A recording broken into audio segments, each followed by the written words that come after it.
आज के इस विश्लेषण में हम एक बेहद खौफनाक और रहस्यमयी घटना पर बात करने वाले हैं।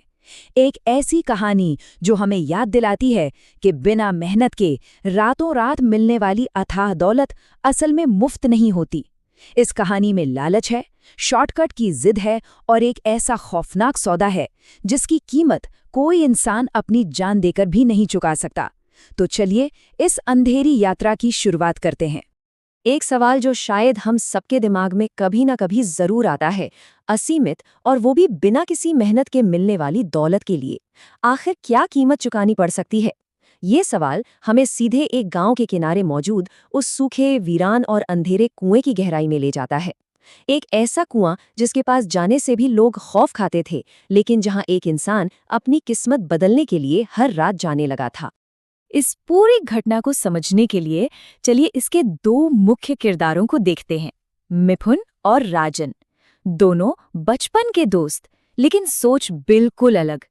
एक तरफ राजन है जो किताबों में डूबा रहता है, कड़ी मेहनत पर भरोसा करता है और अपनी एक सधी हुई सरकारी नौकरी से खुश है। दूसरी तरफ है मिथुन। मिथुन को मेहनत से सख्त नफरत है। उसके लिए नौकरी करना गुलामी के बराबर है। उसे बस शॉर्टकट और जुगाड़ चाहिए। और मिथुन का ये जुनून, बिना मेहनत के सब कुछ पा लेने की उसकी ये जिद इस पूरी खौफनाक कहानी की नींव रखती है। खैर, यहीं से सारी गड़बड़ शुरू होती है। मिथुन को मिलता है अपना अल्टीमेट शॉर्टकट, एक जेल के अखबार का फटा हुआ पन्ना। इस पन्ने में एक सदियों पुरानी अंधकूप क्रिया के बारे में लिखा था जो रातों रात बेहिसाब दौलत देने का दावा करती थी। लेकिन जरा सोचिए, एक जेल से आई जानकारी ये खतरनाक रूप से अधूरी थी। और यही अधूरा ज्ञान, यही आधा अधूरा जुगाड़ आगे चलकर एक ऐसी भयानक तबाही लाने वाला था जिसकी मिथुन ने सपने में भी कल्पना नहीं की थी। अब सीधे चलते हैं उस सूखे कुएं में जहां लगातार 5 दिनों तक वो खौफनाक अनुष्ठान चला। यहां से चीजें सच में बहुत अजीब और डरावनी होने लगती हैं। दिन ब दिन क्या हुआ इसे समझना बहुत जरूरी है। पहले दिन मिथुन कुएं का मलबा साफ करता है। दूसरे दिन वो लोहे की कीलें और राख का इस्तेमाल करता है।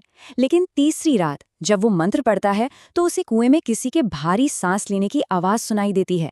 चौथी रात आते आते पूरा कुआं जली हुई लकड़ी की अजीब सी बदबू से भर जाता है, मानो कुएं के तल में कोई बहुत बड़ी चीज करवट ले रही हो। और फिर आती है 5वीं रात, जहां घुप अंधेरे में इस अनुष्ठान का सबसे भयानक हिस्सा पूरा होता है। हर गुजरती रात के साथ वहां का माहौल और ज्यादा खौफनाक होता जा रहा था। अब इस अनुष्ठान में इस्तेमाल होने वाली तांत्रिक चीजों पर गौर करें। एक पुराना दिया, काली मिट्टी, राख से बनाया गया एक गोल घेरा, एक नींबू और कुएं की दीवार में ठोकी गई लोहे की 3 कीलें। ये सब सिर्फ आम चीजें नहीं थीं। ये उस अंधेरी शक्ति को बुलाने और कुएं के तल में बांधने का एक बहुत ही खतरनाक तरीका था। हर एक कील ठोकने के साथ ऐसा लग रहा था जैसे नीचे से कोई उसे लगातार घोर रहा हो। 5वीं रात सबसे अहम थी। उस रात मिथुन ने दिया नहीं जलाया। पूरा मंत्र पढ़ने के बाद कुएं की जमीन अचानक बर्फ जैसी ठंडी हो गई और उस घुप अंधेरे से एक बहुत ही भारी, डरावनी आवाज गूंजी, मांग। ये कोई आशीर्वाद नहीं था, ये एक सीधा सौदा था। और मिथुन ने बिना एक पल सोचे जवाब दिया, पैसा, ताकत, आसान जिंदगी। बस उसी पल उस घुप अंधेरे में एक इंसान और एक शैतानी शक्ति के बीच वो खतरनाक लेन देन तय हो गया। इस खौफनाक सौदे के बाद जो हुआ वो सच में किसी जादू से कम नहीं था। बिना मेहनत की सफलता और दौलत की एक ऐसी सुनामी जिसने सब कुछ बदल कर रख दिया। अचानक से पैसा मानो बरसने लगा। जो मिथुन हमेशा जुए में हारता था वो लगातार जीतने लगा। एक के बाद एक कई लॉटरी लगने लगी। जहां लोग जमीनों के सौदे में महीनों अटके रहते हैं, वहां मिथुन चुटकियों में करोड़ों के काम निपटाने लगा। देखते ही देखते उस टपकती छत वाले मकान की जगह एक आलीशान महल ने ले ली और दरवाजे पर एक चमचमाती लग्जरी गाड़ी आ गई।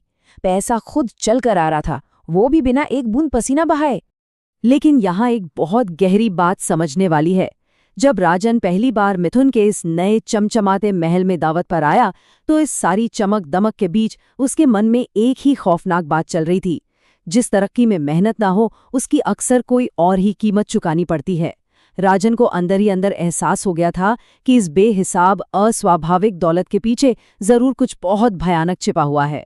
और राजन का वो डर बिल्कुल सही साबित हुआ।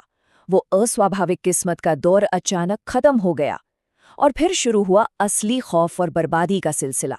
चीजें जितनी तेजी से ऊपर गई थी उतनी ही तेजी से नीचे गिरने लगी। एक पुरानी हवेली के सौदे में मिथुन इतनी बुरी तरह फंसा कि उसे अपने ही पैसों से सारा नुकसान भरना पड़ा।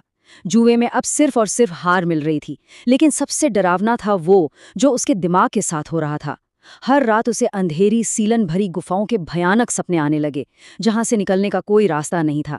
रात को सोते समय उसे शारीरिक रूप से महसूस होता जैसे कोई उसका गला दबा रहा हो। वो खौफ के एक ऐसे दलदल में धंस चुका था जिससे बाहर आना नामुमकिन लग रहा था। जब पानी सिर से ऊपर चला गया और खौफ बर्दाश्त के बाहर हो गया, तब राजन मदद के लिए एक एक्सपर्ट को लेकर आया, बाबा गोरखनाथ, जिन्होंने इस पूरे रहस्य से पर्दा उठाया। यहाँ पर जो सबसे क्रूशल पॉइंट है वो ये कि बाबा गोरखनाथ ने साफ साफ समझाया कि अंधकूप सिद्धि से जो जागता है वो कोई देवता नहीं बल्कि एक शैतान होता है। ये कोई वरदान या आशीर्वाद नहीं था, बल्कि एक बेहद सख्त लेन देन था। और सबसे भयानक शर्त ये थी कि इस शक्ति को शांत रखने के लिए हर महीने अमावस्या की रात को रक्त की बलि देनी होती है। और यहीं सामने आती है मिथुन की वो सबसे बड़ी जानलेवा गलती। याद है वो जेल का अखबार? उसमें पूरी जानकारी थी ही नहीं, उसमें बलि के बारे में एक शब्द भी नहीं लिखा था।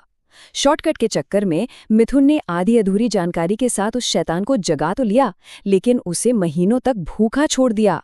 और अब एक भूखा शैतान पूरी तरह से गुस्से में आग बबूला हो चुका था। और अब हम पहुंचते हैं इस पूरे घटनाक्रम के सबसे खौफनाक हिस्से पर, महालय अमावस्या की वो रात जब मिथुन को अपनी गलती सुधारने का एक आखिरी मौका दिया गया। माहौल में एक अजीब सा तनाव था।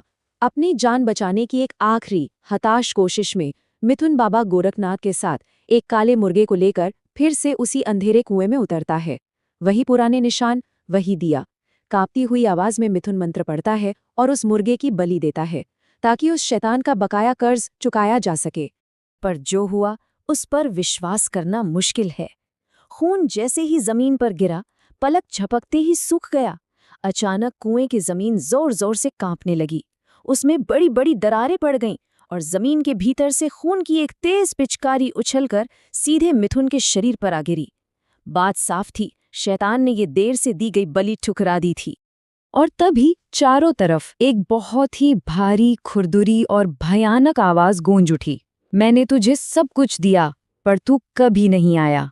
मिथुन गिड़गिड़ाने लगा। उसने कसम खाई कि वो हर अमावस्या आएगा, लेकिन उस आवाज ने पलटकर पूछा, पिछली बलि का क्या? मैं महीनों से भूखा हूँ। और उसी पल उस फटी हुई जमीन से काले रंग के डरावने हाथ बाहर निकल आए। ये वो अंजाम था जिसे कोई नहीं टाल सकता था। आज मैं खुद अपना हिस्सा लूंगा। मिथुन चीख भी नहीं पाया। उन काले हाथों ने उसे एक ही झटके में जमीन के अंदर खींच लिया और फिर वो कुआं हमेशा हमेशा के लिए शांत हो गया। एकदम सन्नाटा। शैतान ने अपनी कीमत खुद वसूल कर ली थी। बाबा गोरखनाथ ने इस पर जो कहा वो काले जादू का सबसे बड़ा और कड़वा सच है।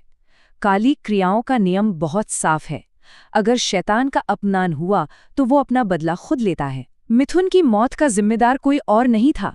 उसने अधूरा ज्ञान लिया, शॉर्टकट अपनाया और अंधेरे से एक ऐसा सौदा कर बैठा जिसके असली नियम उसे कभी पता ही नहीं थे। इस पूरे विश्लेषण के अंत में एक बहुत ही गहरा और विचलित करने वाला सवाल हम सबके सामने आता है। जब शॉर्टकट और जुगाड़ हमें रातों रात पूरी दुनिया देने का वादा करते हैं, तो क्या कभी हमने सोचा है कि उसकी वो छिपी हुई खौफनाक कीमत असल में कौन चुका रहा है? ये कहानी हमें हमेशा याद दिलाएगी कि बिना मेहनत के मिलने वाली सफलता अक्सर अपने साथ एक ऐसा अंधेरा लाती है जो अंततः इंसान को ही निगल जाता है। इस रहस्यमयी चर्चा में शामिल होने के लिए धन्यवाद। अगली बार एक और दिलचस्प विषय के साथ फिर गहराई में उतरेंगे।